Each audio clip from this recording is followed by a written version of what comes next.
ಒಂದ್ ಕಡೆ ಚಳಿಗಾಲದ ಅಧಿವೇಶನ, ಮತ್ತೊಂದು ಕಡೆ ರಾಜ್ಯದ ಕೈಪಾಳ್ಯದಲ್ಲಿ ಕುರ್ಚಿ ಕದನ.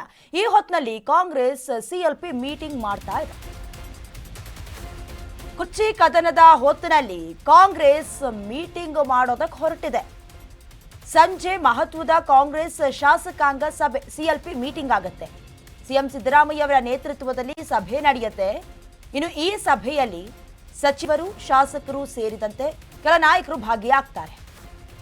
ಶಾಸಕರಿಗೆ, ಸಚಿವರಿಗೆ ಸಿಎಂ ಸಿದ್ದರಾಮಯ್ಯ ಅವರು ಕಿವಿ ಮಾತನ್ನು ಹೇಳ್ತಾರೆ. ಅಧಿವೇಶನದಲ್ಲಿ ವಿಪಕ್ಷಕ್ಕೆ ತಕ್ಕ ಉತ್ತರವನ್ನ ನೀಡಬೇಕು, ಪ್ರತಿದಾಳವನ್ನ ಹೇಗೆ ಉರುಳಿಸಬೇಕು ಅಂತ. ಇನ್ನು ಸರ್ಕಾರಕ್ಕೆ ಯಾವುದೇ ಡ್ಯಾಮೇಜ್ ಆಗದಂತೆ ಎಚ್ಚರಿಕೆಯನ್ನ ವಹಿಸಬೇಕು.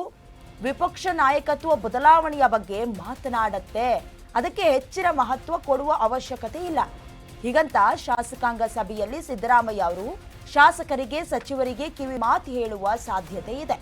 ಒಂದು ಕಡೆ 7 ಗಂಟೆಗೆ ಖಾಸಗಿ ಹೋಟೆಲ್ನಲ್ಲಿ ಬಿಜೆಪಿಯವರು ಕೂಡ ಶಾಸಕಾಂಗ ಸಭೆಯನ್ನ ಕರೆದಿದ್ದಾರೆ. ಮತ್ತೊಂದು ಕಡೆ ಕುರ್ಚಿ ಕದನದ ಹೊತ್ತಲ್ಲಿ ಕಾಂಗ್ರೆಸ್ ಕೂಡ ಹೈ ವೋಲ್ಟೇಜ್ ಸಿಎಲ್ಪಿ ಮೀಟಿಂಗ್ ಮಾಡುತ್ತೆ. ಯಾವ ಕಾರಣಕ್ಕೆ?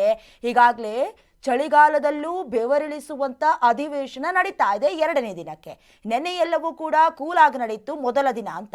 ಇವತ್ತಿನಿಂದ ಸರ್ಕಾರದ ವಿರುದ್ಧವಾಗಿ ಚಾಟಿ ಬೀಸುವುದಕ್ಕೆ ಬಿಜೆಪಿ ನಾಯಕರು ಬಹಳಷ್ಟು ತಯಾರಿಯನ್ನ ಮಾಡ್ಕೊಂಡಿದ್ದಾರೆ. ಹಾಗಾಗಿ ಶಾಸಕರಿಗೆ, ಸಚಿವರಿಗೆ ಸಿಎಂ ಸಿದ್ದರಾಮಯ್ಯ ಅವರು ಕಿವಿ ಮಾತನ್ನು ಹೇಳಲೇಬೇಕಾಗತ್ತೆ. ಅಂದ್ರೆ ಈಗಾಗಲೇ ರಾಜ್ಯದಲ್ಲಿ ಆಗ್ತಾ ಇರುವಂತಹ ಕೆಲ ಗೊಂದಲಗಳಂತ ಹೇಳಿದ್ರೆ ಸಿಎಂ ಬದಲಾವಣೆ ಆಗಬೇಕು. ಇದಕ್ಕೆ ಸಂಬಂಧಪಟ್ಟಂತೆ ವಿಪಕ್ಷ ನಾಯಕರು ಹೇಳಿಕೆ ಕೊಡ್ತಾರೆ, ಡ್ಯಾಮೇಜ್ ಆಗಬಾರ್ದು ಸರ್ಕಾರಕ್ಕೆ, ಆ ರೀತಿಯಲ್ಲಿ ನಮ್ಮನ್ನ ನಾವು ಹೇಗೆ ಸಮರ್ಥನೆ ಮಾಡ್ಕೊಳ್ಬೇಕು ಅಂತ ಕಿವಿ ಮಾತನ್ನು ಹೇಳುವ ಸಾಧ್ಯತೆ ದಟ್ಟವಾಗಿದೆ.